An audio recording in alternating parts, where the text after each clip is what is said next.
Number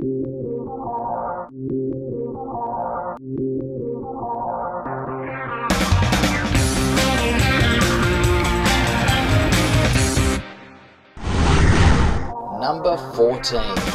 Identify and market to your A-grade clients. So you must know your ideal target markets before you promote. You must know this. Secondly, to find out, or where do you find out? To find out your best target market is you survey your customers. How do you survey your customers? Very easy. If you know your average dollar sale is this much, you just want to know all the clients that spent more than your average dollar sale. Aren't they your best customers? It's a bit like what Dale just said before about the guy who just cut off 70% of his clients or whatever. All you need to know is, well, who spent more than an average dollar sale? And when you've found that out, you then need to find out these things about them. What did they buy?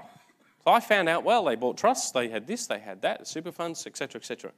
Why did they buy? How do you find this out? It's really hard. You've got to ring them up and ask them. And then you find out why. And they'll say things like, well, I just want to reduce my tax.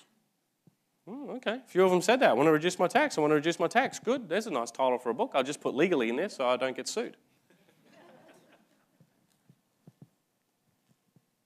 Where did the clients come from initially? This is very, very, very important. Because you may have in your business, and I'll do a quick drawing on this, you may have in your business what I call a center of influence.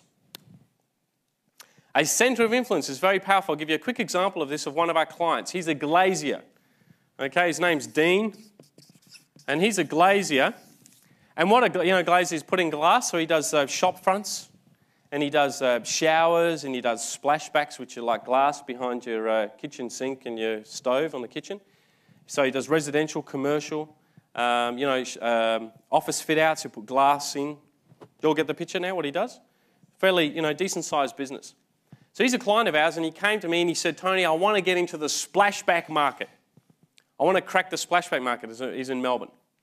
And apparently there's lots and lots of people who do splashbacks in Melbourne. Now, the splashback is a $2,000 sale, pretty much on average. I said, okay, well, let's just do an analysis of your clients and we'll work out, what's best. So I did the analysis and I worked out who spent more than his average dollar sale. Now, he'd done a few shop fronts. He did a shop front for Gucci down in the Chadstone shopping centre, one of the biggest shopping centres in the Southern Hemisphere. This is a $70,000 job. So do you think these shopfront jobs are bound to come up as the main one? Yeah, and they naturally did. There's 3 or 4 of these big shopfront jobs. I said, okay, with these shopfront jobs, where did you get the work? And where he got the work was shop fitters. So here you have Gucci. So Gucci, he did the work for. So this is the client, yeah? But who actually gave him the business? The shop fitter.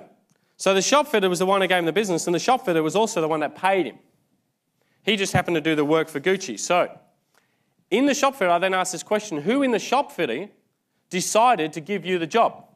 And this is a person in here called the project manager.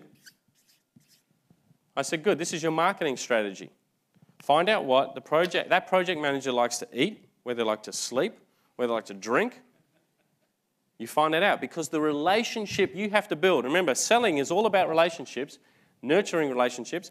The relationship you have to build is with this guy or this person. And he had about 5 shop fitters. There was 5 or 6 shop fitters that were sending him work. Actually, no, it was a bit less than that. It was about 4 or 5. So he went, okay, so he now found out what they like to do and what they like to drink, and he sent each one who'd sent him some work their favourite bottle or, slab of beer or expensive bottle of rum or wine or whatever. Within 2 weeks, he closed more than 25% of his annual turnover in new jobs.